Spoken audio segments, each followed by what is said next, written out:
नमस्कार दोस्तों, बहुत बहुत स्वागत है आप सबका एक बार फिर से हमारे YouTube चैनल जिसका नाम है एस्ट्रो नॉलेज में। दोस्तों, आज के इस वीडियो में हम एक 20 वर्ष युवक की कुंडली का विश्लेषण करने वाले हैं जिन्होंने अपने बर्थ डिटेल्स मेरे साथ शेयर किए हैं और एस्ट्रोलॉजी के माध्यम से ये अपने जीवन से जुड़े हुए कुछ महत्वपूर्ण प्रश्नों के उत्तर जानना चाहते हैं। तो निश्चित ही आज इस वीडियो में मैं इनके द्वारा पूछे गए सभी प्रश्नों का उत्तर दूंगा और साथ ही साथ इनकी कुंडली का पूर्ण विश्लेषण भी करूंगा। दोस्तों, इस वीडियो को शुरू करने से पहले हर बार की तरह आप सबसे निवेदन है कि यदि अभी तक आपने हमारे YouTube चैनल एस्ट्रो नॉलेज को सब्सक्राइब नहीं किया है तो आप प्लीज इसे सब्सक्राइब कर दें और बेल आइकन को दबाना ना भूलें। साथ ही साथ दोस्तों, यदि आप सब इसी प्रकार अपनी कुंडली का विश्लेषण करवाना चाहते हैं या फिर मुझसे संपर्क करना चाहते हैं तो स्क्रीन पर फ्लैश हो रहे व्हाट्सएप नंबर के ऊपर आप मुझसे संपर्क कर सकते हैं और ज्यादा जानकारी के लिए आप नीचे डिस्क्रिप्शन बॉक्स को भी चेक कर सकते हैं। चलिए वापस आते हैं इस विश्लेषण के वीडियो के ऊपर और मैं आप सबके समक्ष इनके कुछ प्रश्नों को रख देता हूं। इन्होंने पूछा है कि मैंने इंटीरियर डिजाइनर की एजुकेशन प्राप्त की है और जॉब की तलाश में हूं।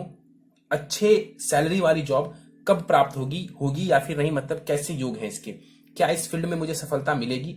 फोटोग्राफी और सिनेमेटोग्राफी का भी शौक है, साइड करियर के रूप में इसे अपनाना कैसा रहेगा। और फाइनेंशियल क्राइसिस के बारे में कहते हैं कि फैमिली में अभी फाइनेंशियल क्राइसिस चल रही है तो वो स्थिति कब तक बेहतर होगी। फाइनेंशियल कंडीशन क्या आगे जाकर अच्छी होगी या फिर नहीं। घर खरीदने के योग के बारे में कहते हैं, लग्जरियस लाइफ के बारे में, हायर एजुकेशन से रिलेटेड इन्होंने प्रश्न पूछे हैं, फॉरेन सेटलमेंट के बारे में जानना चाहते हैं और भी कई सारे इनके प्रश्न हैं जिन सभी प्रश्नों का उत्तर एक एक करके हम आखिर में देंगे।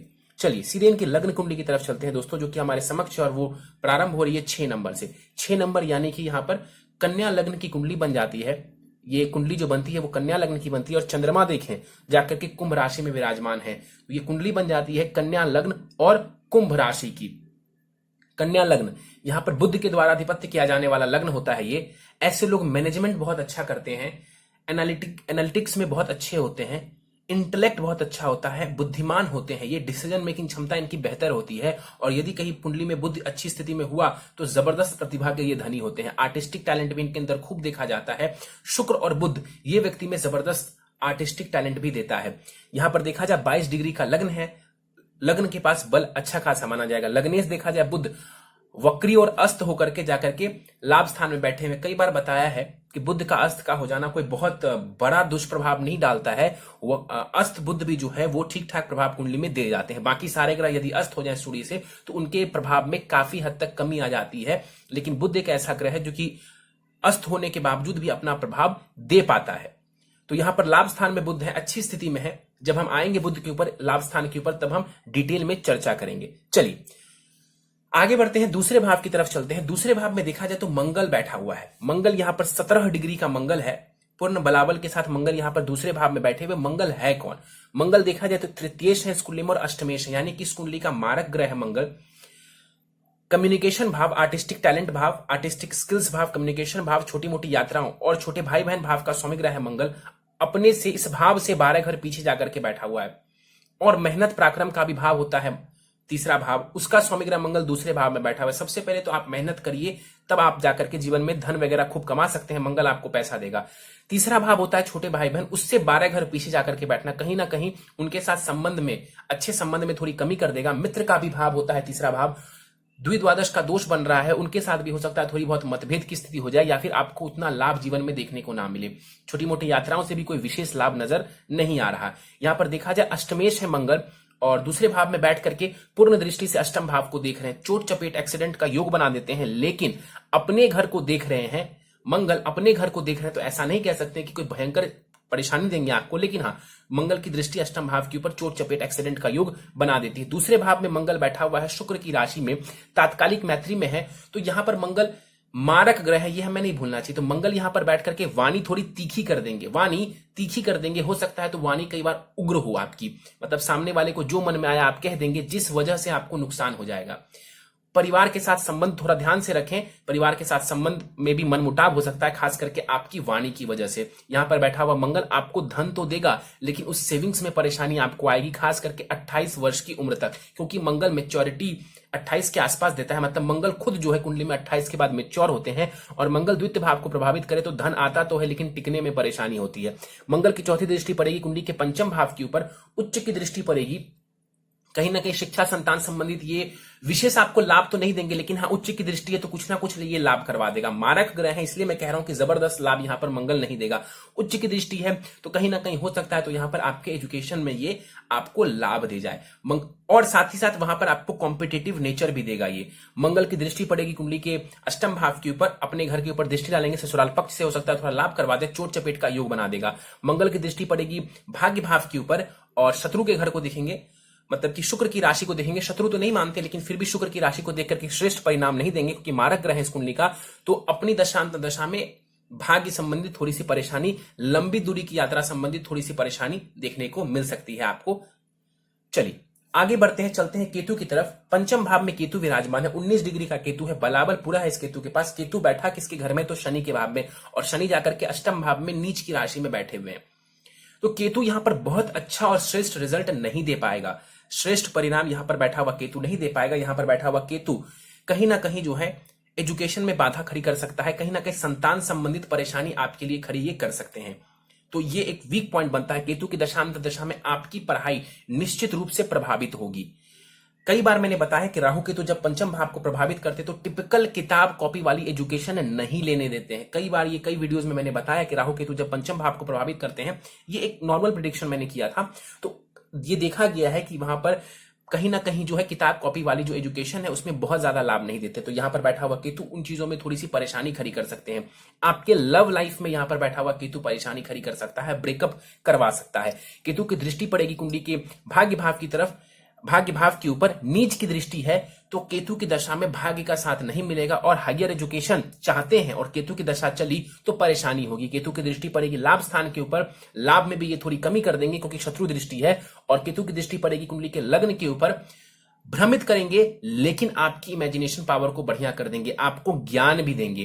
केतु आपको ज्ञान भी देंगे। हाँ थोड़ा सा कंफ्यूजन ये व्यक्ति को दे देते हैं। राहु केतु लग्न को प्रभावित करते हैं तो थोड़ा कंफ्यूजन देते हैं, लेकिन केतु की दृष्टि जो लग्न के ऊपर जा रही है ये आपको ज्ञान भी देगी, नॉलेज देगी। जिस भी क्षेत्र में आप हैं उसी क्षेत्र से जुड़ा हुआ ये नॉलेज आपको देने वाला होगा। आज नहीं तो कल हो सकता है थोड़ा बहुत ये आपको अध्यात्म से जोड़ने की भी कोशिश करे।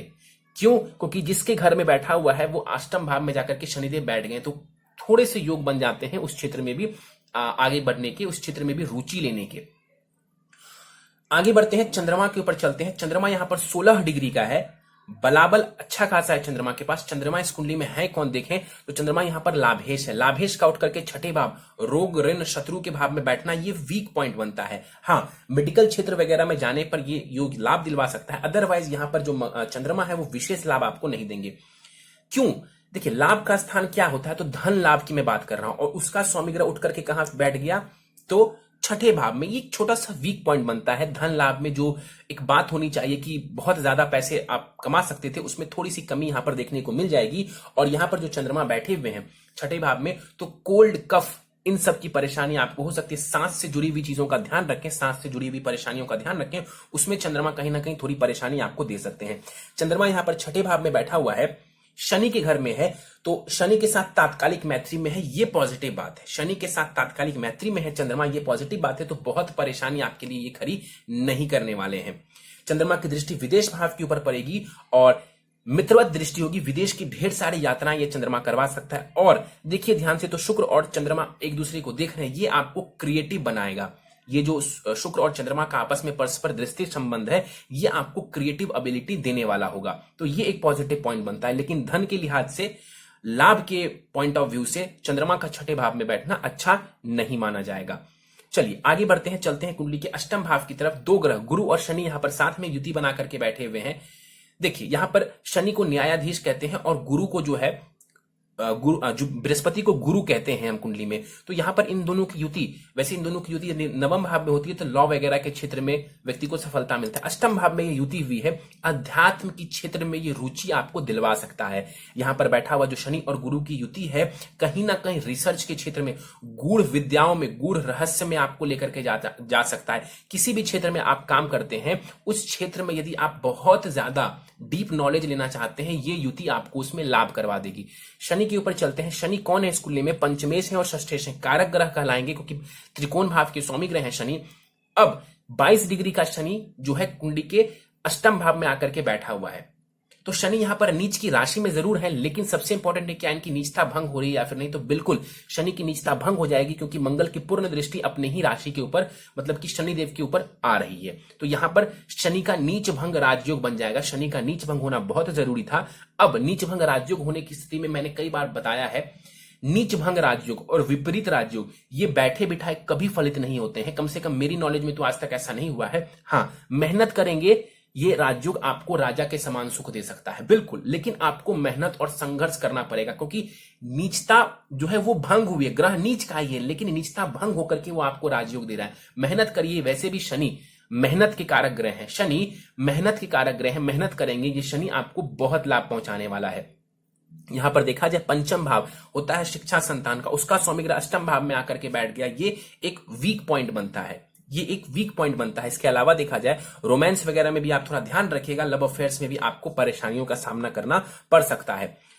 इसके अलावा देखा जाए कुंडली में षष्ठेश भी है शनि, अष्टम भाव में जाकर के बैठे हुए। शनि का यहां पर विपरीत राजयोग बन रहा है, तो विपरीत राजयोग बनने की स्थिति में शनि जो है आपको जॉब में, ये जॉब का भी हाउस होता है, तो जॉब संबंधित लाभ करवा देंगे, बीमारियों में आपको लाभ करवा देंगे, कंपटीशन में आपको सफलता ये शनि दिलवाने वाला होगा। जॉब वगैरह में ये शनि आपको लाभ पहुंचाएंगे, तो कुछ पॉजिटिविटी भी जरूर है। एक बात और बता दो, शनि जहां पर बैठते हैं वहां पर उसकी वृद्धि कर देते हैं, ऐसा कहा जाता है। तो शनि आपकी आयु भाव में बैठा हुआ है, नीच का जरूर था लेकिन उसकी नीचता भंग हो चुकी है, तो आपकी आयु में ये कोई कमी नहीं करेंगे और वरन आपको थोड़ा बहुत लाभ ही ये पहुंचा देगा उसमें वृद्धि करके।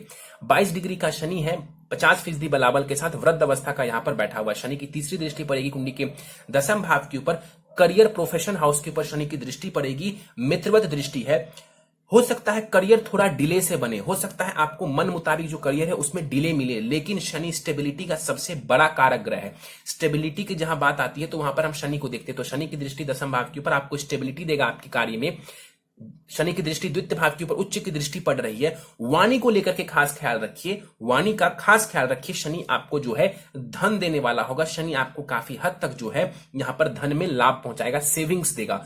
और शनि की दसम दृष्टि देखिए कहां जा रही है, तो शिक्षा संतान लव रोमांस भाव के ऊपर। तो यहां पर जो केतु परेशानी खड़ी कर रहे थे, राहु की दृष्टि पड़ रही थी, अब उन सब में शनि जो है कमी कर देंगे। क्यों? क्योंकि शनि अपने ही घर को देख रहा है, तो अपने घर को कोई भी ग्रह देखेगा तो उसमें बुराई नहीं करेगा, बल्कि उसकी पॉजिटिविटी को बढ़ा देगा, उसकी रक्षा करेगा। तो यहां पर आपकी एजुकेशन को पूरा करना, इसके अलावा जो है आपको संतान संबंधित सुख देना, यहां पर शनि हर चीज में आपको लाभ करवाएगा। हो सकता है तो डिले हो उन चीजों में, लेकिन लाभ आपको जरूर देखने को मिल जाएगा। गुरु के ऊपर चलते हैं। 10 डिग्री का गुरु है, कुंडली के अष्टम भाव में बैठा हुआ है गुरु, और यहां पर देखा जाए बलाबल गुरु के पास 50% का होगा, कुमार अवस्था का ये गुरु है। इस कुंडली में गुरु कौन है, तो सुखेष्ठ है और आपके पत्नी भाव यानी कि विवाह भाव के, पार्टनरशिप भाव के स्वामी ग्रह हैं। यहां पर देखा जाए गुरु अष्टम भाव में जाकर के बैठ गए।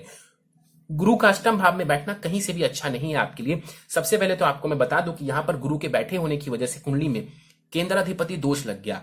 2 केंद्र घरों के मालिक हैं गुरु, और यहां पर अष्टम भाव में चले गए, तो सबसे इंपॉर्टेंट गुरु को यहां पर केंद्राधिपति दोष लग गया। तो यहां पर आपके जीवन में सुखों में थोड़ी सी कमी आ सकती है, घर में कलह की स्थिति हो सकती है। 4th हाउस से मैं बता रहा हूं आपको, सुखों में कमी, कलह की स्थिति, प्रॉपर्टी वगैरह लेने में थोड़ी सी परेशानी आ सकती है। लेकिन गुरु की नवम दृष्टि चूंकि जाएगी अपने ही घर के ऊपर, तो इन चीजों में भी जहां से भी परेशानी आएगी गुरु उन परेशानियों को दूर करेंगे। समझिए बात को, परेशानी जरूर आएगी लेकिन उन परेशानियों को दूर करने वाला भी ग्रह कोई है तो वो गुरु ही है। यहां पर बैठ करके गुरु आपको मैं बताता हूं कि यहां पर बैठ करके ये भी आपको अध्यात्म वगैरह में रुचि दिलवाने वाले होंगे। गुरु की दृष्टि पड़ेगी कुंडली के 12वें घर के ऊपर, अध्यात्म में इंटरेस्ट, विदेश की यात्रा, धन का थोड़ा बहुत व्यय ये करवाएगा, लेकिन गुरु धन का जो खर्च करवाएगा वो भी अच्छे जगह ही करवाएगा, गलत जगह नहीं करवाएगा। गुरु की दृष्टि पड़ेगी द्वितीय भाव के ऊपर, शत्रु दृष्टि है, तो ये नहीं बोलूंगा कि आपको धन का जबरदस्त लाभ देंगे, लेकिन गुरु धन का कारक ग्रह है। गुरु धन का कारक ग्रह है, तो यहां पर आपको धन में कोई कमी नहीं करेगा, बल्कि आपको उसमें भी वृद्धि ही करने वाला होगा गुरु। और साथ ही साथ गुरु की दृष्टि जो पड़ेगी कुंडली के 4th भाव के ऊपर, अपने घर को देखेंगे गुरु, निश्चित रूप से अपने घर को देखेंगे, तो फिर से वही बात कि सुखों में वृद्धि करने वाला होगा। परेशानी तो जरूर आएगी, मैंने आपको बताया परेशानी जहां से भी आएगी गुरु उसमें कमी करेंगे, लाभ करेंगे। तो गुरु की दशा वगैरह में आप प्रॉपर्टी वगैरह ले सकते हैं और स्थिति आपको बेहतर नजर आएगी उस दौरान। चलिए आगे बढ़ते हैं, चलते हैं कुंडली के लाभ स्थान की तरफ। लाभ स्थान को देखें तो यहां पर 3 ग्रह एक साथ बैठे हुए हैं, कुछ दोष बन रहे हैं, कुछ योग बन रहे हैं आपके लाभ स्थान में। सूर्य बुध का बुधादित्य योग बन रहा है, सूर्य राहु का ग्रहण दोष बन रहा है और बुध राहु का यहां पर जरत्व नामक दोष बन रहा है। यहां पर देखा जाए सूर्य की बात करते हैं, सूर्य इस कुंडली में कौन है तो विदेश भाव का स्वामी ग्रह है, लाभ स्थान में आकर के बैठा हुआ है। यहां पर देखिए विदेश से लाभ तो ये सूर्य आपको करवा देंगे, लेकिन राहु के साथ ग्रहण दोष में है तो कहीं ना कहीं उस लाभ में भी कमी आ जाएगी। सूर्य कौन होता है तो सूर्य होता है पिता, सूर्य होता है मान सम्मान, और सूर्य को ग्रहण लगना कहीं ना कहीं जो रेप्यूटेशन आपको मिलनी चाहिए वो उसमें कमी आ जाएगी। जो मान सम्मान आपको मिलना चाहिए, जो आप डिजर्व करते हैं, उसमें कमी कर देगा। पिता के सुखों में कमी कर देगा, या तो पिता को कोई ना कोई परेशानी देगा। ये जो युति हुई है ये लाभ स्थान में, कहते हैं लाभ स्थान में यदि सूर्य बैठ जाए तो पैसे की कमी कभी नहीं होने देता। लेकिन यहां पर एक बात और है कि सूर्य और राहु ग्रहण दोष भी बना रहे हैं तो उसका भी प्रभाव आपको देखने को मिलेगा। तो कहीं ना कहीं लाभ का स्थान थोड़ा कमजोर हो गया। तो मान सम्मान का लाभ और धन के लाभ की बात करें तो यहां पर ग्रहण दोष का निवारण आपके लिए बहुत ज्यादा जरूरी है। और विदेश जाकर के कुछ काम करना चाहते हैं तो उसके लिए भी ये जरूरी है कि आप इस ग्रहण दोष से मुक्ति पाएं। 13 डिग्री का सूर्य है, बलाबल पूरा है। यदि आप इस ग्रहण दोष से सूर्य को दूर कर दे तो ये सूर्य आपको धन देने वाला होगा। सूर्य की दृष्टि पड़ेगी पंचम भाव के ऊपर। शिक्षा में ये विशेष रूप से लाभ दे देंगे। संतान में तो बहुत लाभ नहीं देंगे सूर्य, उसमें थोड़ा डिले करेगा सूर्य संतान होने में थोड़ा डिले कर देते हैं, लेकिन यहां पर सूर्य आपको शिक्षा वगैरह में लाभ देंगे और विशेष रूप से आपको धन का लाभ करवाएंगे। लेकिन कब? जब आप इनको ग्रहण दोष से बाहर निकालेंगे तब। बुध के ऊपर चलते हैं। बुध यहां पर देखा जाए वक्री और अस्त के हैं, और मैंने बताया है कई वीडियो में कि अस्त का बुध जो है प्रभावहीन नहीं होता। तो यहां पर बैठ करके बुध कुछ ना कुछ प्रभाव जरूर देंगे। सूर्य बुध का बुधादित्य योग बन रहा है, लाभ स्थान में ये अच्छी स्थिति है और एजुकेशन वगैरह में ये आपको लाभ दे देंगे, क्योंकि कहीं ना कहीं सूर्य की दृष्टि वगैरह पंचम भाव के ऊपर जा रही है। बुध लग्नेश यानी कि लग्न भाव, शरीर भाव का स्वामी ग्रह लाभ स्थान में जाकर के बैठा हुआ। आप अपनी मेहनत से जीवन में लाभ अर्जित कर सकते हैं। इसके अलावा देखा जाए कुंडली में सब कर्मेश जो है वो बुध ही बनते हैं। इस कुंडली में करियर भाव का स्वामी ग्रह भी बुध ही है, अपने से द्वितीय जाकर के बैठा हुआ है। तो जो भी करियर आप चुनते हैं उससे आप धन अर्जित कर सकते हैं। लेकिन यहां पर बुध बैठा हुआ है चंद्रमा के घर में। बुध चंद्रमा को अपना अति शत्रु मानता है, शत्रु नहीं अति शत्रु मानता है, और यहां पर तात्कालिक मैत्री में भी नहीं है। तो यहां पर बुध का श्रेष्ठ परिणाम आपको देखने को नहीं मिलेगा। और ये बुध वक्री हैं और अस्त के हैं, आप इनको पावर दीजिए। इस बुध को आप पावर दीजिए, मैं उपाय आपको बता दूंगा, आपको बहुत लाभ देखने को मिल जाएगा। 6 डिग्री का बुध है, बलाबल करीब 25% का ही है इस बुध के पास। तो इसको पावर देंगे तो आपके स्वास्थ्य में भी ये आपको लाभ दे देगा। डिसीजन मेकिंग क्षमता बेहतर हो जाएगी। आपको कोई कंफ्यूजन होता है तो उस कंफ्यूजन से बाहर निकालने में भी ये बुध मदद करेगा। कॉन्फिडेंस देगा आपको, मेमोरी बेहतर करेगा आपकी, और साथ ही साथ करियर वगैरह में भी आपको लाभ देगा। मैंने आपको बताया था कि बुध राहु का जरत्व दोष बन रहा है, तो उससे भी आपको जो है बुध को यदि आप पावर देते हैं उसमें भी आपको लाभ देखने को मिलेगा। तो बुध आपके लिए बहुत इंपॉर्टेंट ग्रह है, इसको पावर देना जरूरी है। राहु के ऊपर चलते हैं। 19 डिग्री का राहु है, लाभ स्थान में बैठा हुआ है। कहते हैं कि 11वां राहु बहुत ज्यादा धन लाभ देता है। निश्चित रूप से यहां पर भी मैं आपके लिए बोलूंगा कि यहां पर बैठा हुआ राहु आपको धन लाभ देगा, लेकिन ग्रहण दोष और जरत्व दोष बना हुआ है, उपाय करना जरूरी है। क्योंकि आपका जो लाभेश है ना वो भी देखिए कहां बैठा हुआ है, तो कुंडली के 6ठे भाव में। राहु केतु छाया ग्रह है, किसके जैसा परिणाम देंगे? तो जिसके साथ बैठेंगे उसके जैसा, या फिर जिसके घर में बैठेंगे उसके जैसा। तो दोनों के जैसा परिणाम देंगे। तो जिसके घर में बैठे हैं वो तो यहां पर 6ठे भाव में चला गया, नुकसान। जिसके साथ बैठे हुए दोष बना रहे हैं, क्या कर रहे हैं? तो दोष बना रहे हैं। तो दोष से मुक्ति पाते हैं आप, उपाय करते हैं। यहां पर बैठा हुआ राहु विशेष रूप से आपको धन लाभ करवा देगा। मोर देन वन सोर्सेज से जिसको धन आता है उसमें राहु का बहुत बड़ा हाथ होता है। कई बार मैंने ये बातें कही है। एक से ज्यादा सोर्सेज से धन कमाना है, राहु की प्लेसमेंट यहां पर बहुत बढ़िया है। लेकिन ये राहु आपको तब लाभ देगा जब आप इसको दोष से मुक्त करेंगे। तो दोष से मुक्त करेंगे आपको लाभ मिल जाएगा, अदरवाइज रेपुटेशन वगैरह की हानि और जो लाभ आप डिजर्व करते हैं वो लाभ आपको नहीं मिलने वाला। राहु की दृष्टि देखा जाए, राहु की दृष्टि पड़ेगी कुंडली के 3रे भाव के ऊपर। मित्र वगैरह आपको धोखा दे सकते हैं, कम्युनिकेशन स्किल्स को थोड़ा सा ध्यान में रखें। और कई बार हो सकता है राहु की दशा में आपको जो है कम्युनिकेशन वगैरह में या फिर छोटी मोटी यात्राओं में नुकसान हो जाए। राहु की दृष्टि पड़ेगी पंचम भाव के ऊपर, संतति होने में थोड़ी सी परेशानी दे सकता है ये। हालांकि मित्र शनि के घर को देख रहा है तो बहुत बड़ी परेशानी देंगे, ऐसा नहीं कहने वाला हूं। राहु की दृष्टि पड़ेगी पंचम भाव के ऊपर, क्रिएटिव क्षेत्र में ये आपको सफलता दिलवा देगा, आपके ब्रेन को ये तेज कर देगा। इसके अलावा राहु की दृष्टियों की बात करें, राहु की दृष्टि पड़ेगी सप्तम भाव, पत्नी भाव के ऊपर, विवाह भाव के ऊपर। अब देखिए गुरु अष्टम भाव में चले गए थे, वीक पॉइंट बना है। पत्नी भाव का स्वामी अष्टम भाव में चला गया तो ये एक वीक पॉइंट है अपने आप में। ऊपर से राहु की दृष्टि पड़ रही है, शत्रु दृष्टि पड़ रही है सप्तम भाव के ऊपर। कुंडली मिलान जरूर करें, अन्यथा वैवाहिक जीवन में बहुत परेशानी आपको देखने को मिलेगी।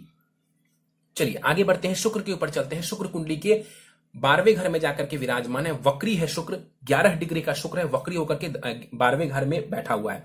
देखा जाए सूर्य की राशि में है, तात्कालिक मैत्री में बैठा हुआ है, लेकिन इस कुंडली में शुक्र है कौन? देखा जाए तो वो द्वितीयेश है और भाग्येश है। इस कुंडली में धन भाव के स्वामी ग्रह बनते हैं, वाणी भाव के स्वामी ग्रह बनते हैं, पैतृक संपत्ति भाव के स्वामी ग्रह बनते हैं शुक्र, और साथ ही साथ भाग्य भाव के भी स्वामी ग्रह, हायर एजुकेशन भाव के भी स्वामी ग्रह बनते हैं शुक्र, जाकर के खर्च भाव, विदेश भाव और नुकसान के भाव में बैठे हुए हैं। वक्री है शुक्र, देखिए वक्री शुक्र कहीं ना कहीं क्रिएटिव चीजों में व्यक्ति को लेकर के जाता है, जिस क्षेत्र में आप जुड़े हुए हैं उसमें वक्री शुक्र लाभ देता है। 12वां है शुक्र, चरित्र का ध्यान रखिए, बड़ा सिंपल सी बात है, मैं आपको सीधे स्ट्रेट फॉरवर्ड कहता हूं, चरित्र का ध्यान रखिए, इसे खराब मत होने दीजिए, क्योंकि मन भटक सकता है। यहां पर बैठा हुआ जो शुक्र है कहीं ना कहीं इन चीजों में व्यक्ति को लेकर के जाता है, तो चरित्र को मत खराब होने दीजिए। बाकी यहां पर बैठा हुआ शुक्र आपको विदेश वगैरह में लाभ देगा। हाँ, एक और वीक पॉइंट है यहां पर बैठे हुए शुक्र की, ध्यान से देखिए।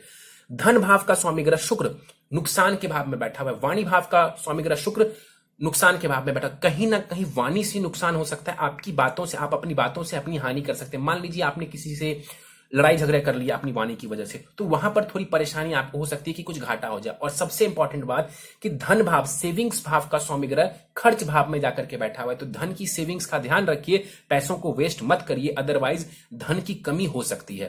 क्योंकि लाभेश आपका मैंने बताया था छठे भाव में है, वीक पॉइंट है। इसके अलावा धनेश भी चला गया खर्च भाव में, ये भी वीक पॉइंट बनता है। भाग्येश उठ करके विदेश भाव में चला गया, आपका भाग्य थोड़ा ज्यादा साथ देगा। यदि आप विदेश निकलते हैं तो भाग्य आपका यहां से ज्यादा साथ आपको देने वाला है। ऐसा जरूरी नहीं है कि आपको विदेश ही जाना चाहिए, आप चाहे कई वीडियोस में ये बात बोलिए, विदेश का मतलब है अपने जन्म स्थान से दूर जाना।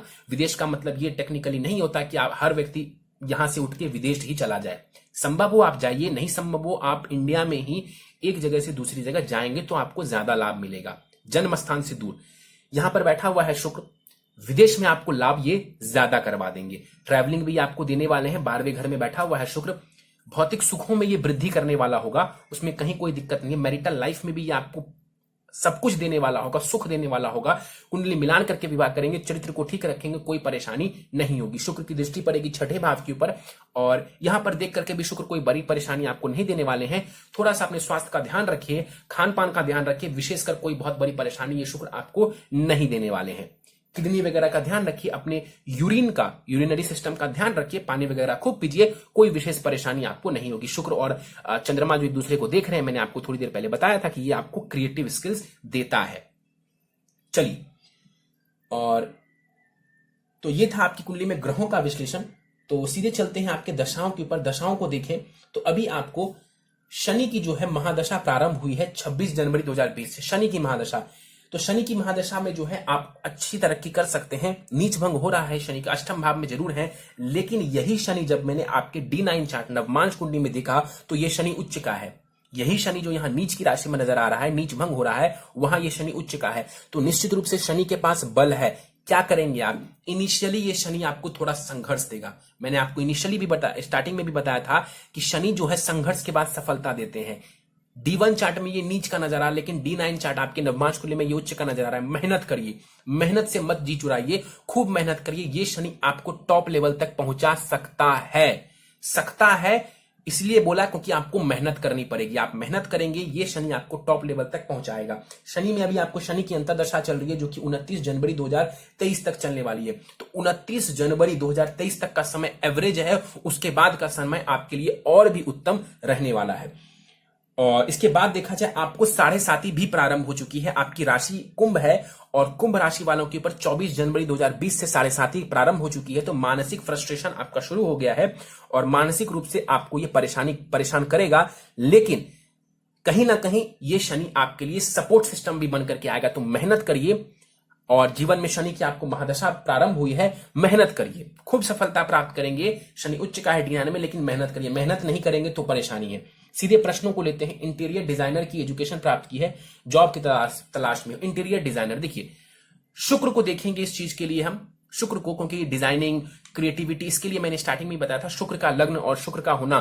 तो शुक्र वक्री है, ये गुण अंदर में ही अंदर आपके हिडन था और आपने इसी क्षेत्र में लिया एजुकेशन, बढ़िया बात है।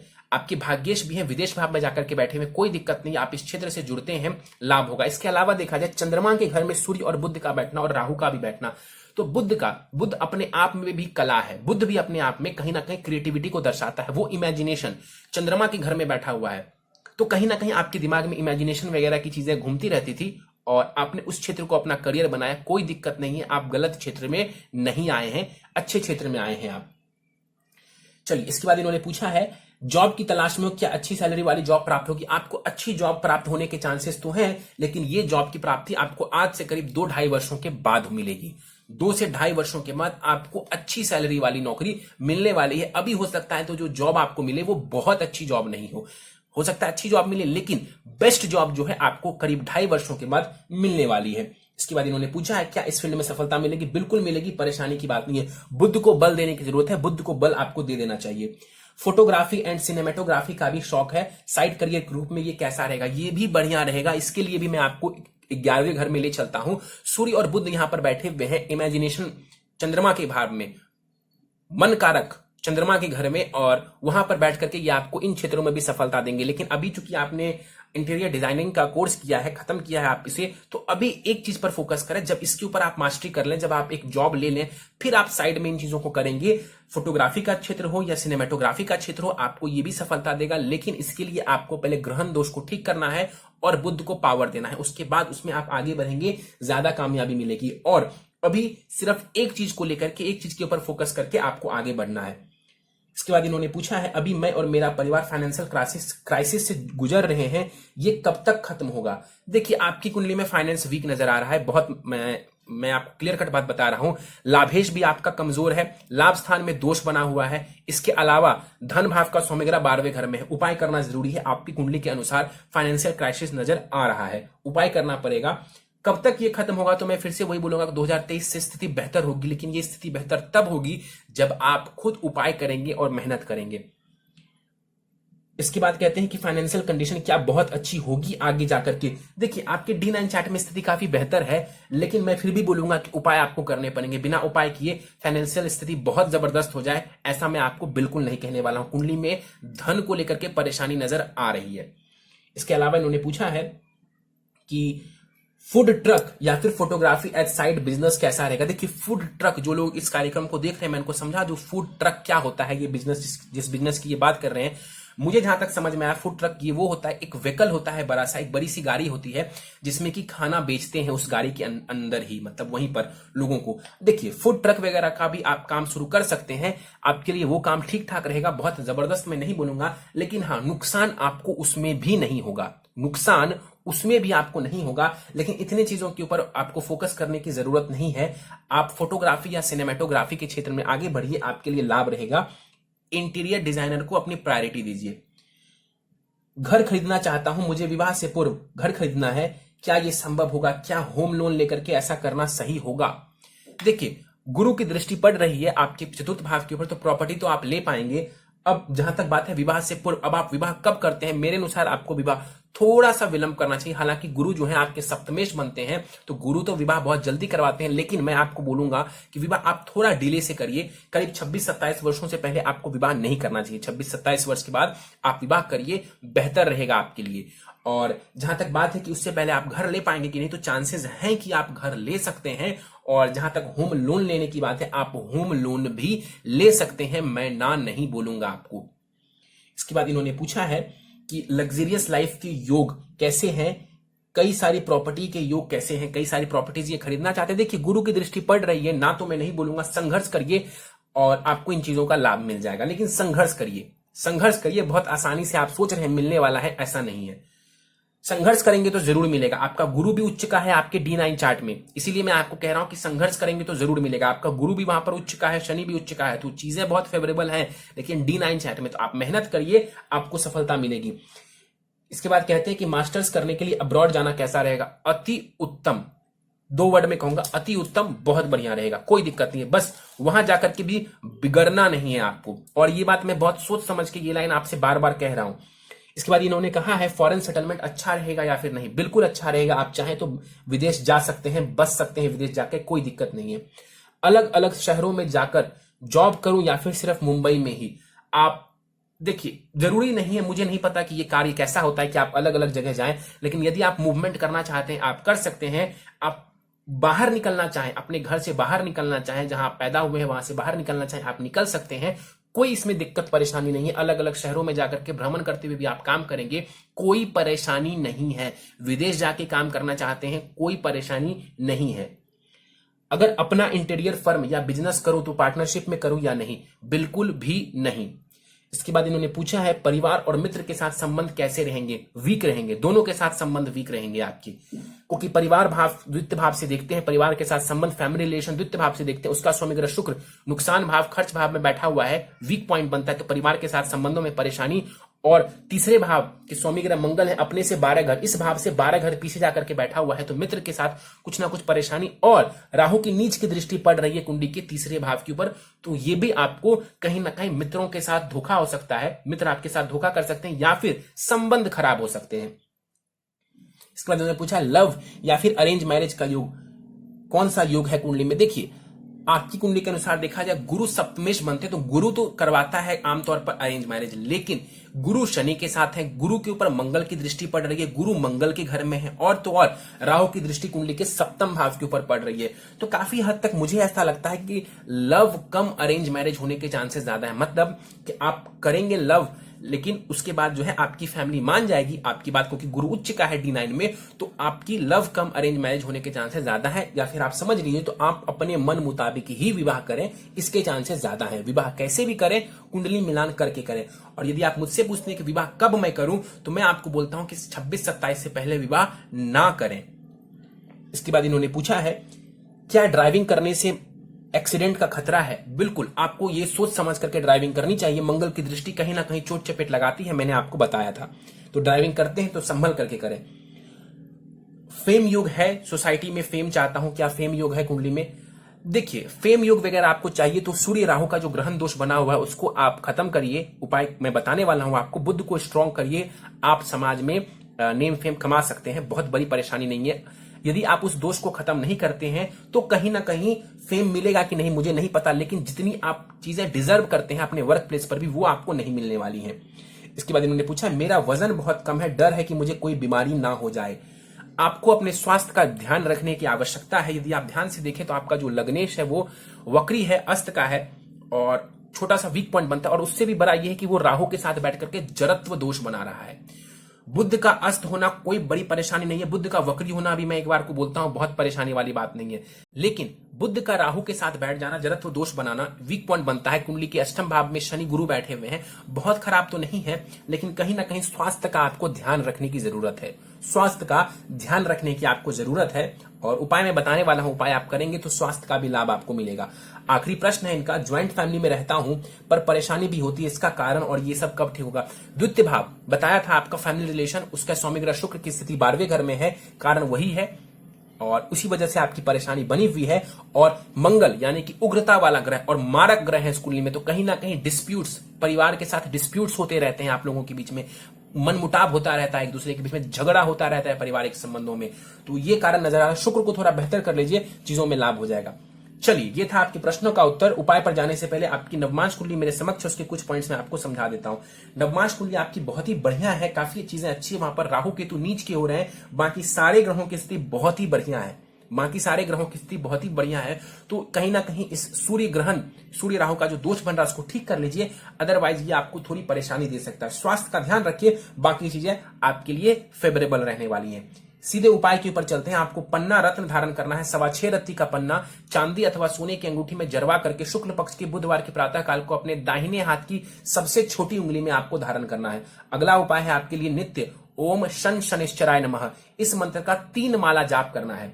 नित्य हनुमान चालीसा एवं बजरंग बाण का आपको पाठ करना चाहिए, बहुत लाभ होगा। हनुमान जी आपके जो है, अगर आप हनुमान जी की पूजा आराधना करते हैं तो शनि आपके बहुत अच्छे रहेंगे, शनि के जो है पॉजिटिव इफेक्ट्स आपको मिलते रहेंगे। और शनि आपके इष्ट देव हैं, तो हनुमान जी की पूजा से शनि हमेशा बेहतर रहेंगे और जीवन की सारी मुश्किलें आपकी कम होती चली जाएंगी। गले में एक 7 मुखी और एक 6 मुखी रुद्राक्ष लाल धागे में जरवा करके, मतलब बना करके आपको इसे शुक्ल पक्ष के सोमवार की प्रातः काल को धारण करना है। और सूर्य ग्रहण दोष निवारण पूजा, सूर्य राहु ग्रहण दोष निवारण पूजा किसी ब्राह्मण के द्वारा आप करवा लीजिए और साथ ही साथ नित्य भगवान सूर्य को आप अर्घ प्रदान करें। इसके साथ साथ आपको हर सोमवार को शिवलिंग के ऊपर जल दूध से अभिषेक करना चाहिए। क्यों? क्योंकि अभी आपको 7:30 ही प्रारंभ हो चुकी है, तो मानसिक रूप से आप फ्रस्ट्रेट हो सकते हैं। तो शिवलिंग के ऊपर जल दूध से अभिषेक करेंगे, आपको लाभ होगा। और आखिरी उपाय, धन के लिए, भाग्य के लिए और पारिवारिक संबंधों के लिए शुक्र का मंत्र ओम शुम शुक्राय नमः, इसका केवल 108 बार आपको नित्य जाप करना चाहिए। इससे भी आपके खर्चों के ऊपर लगाम लगेगी और कहीं ना कहीं आपको लाभ की स्थिति देखने को मिल जाएगी।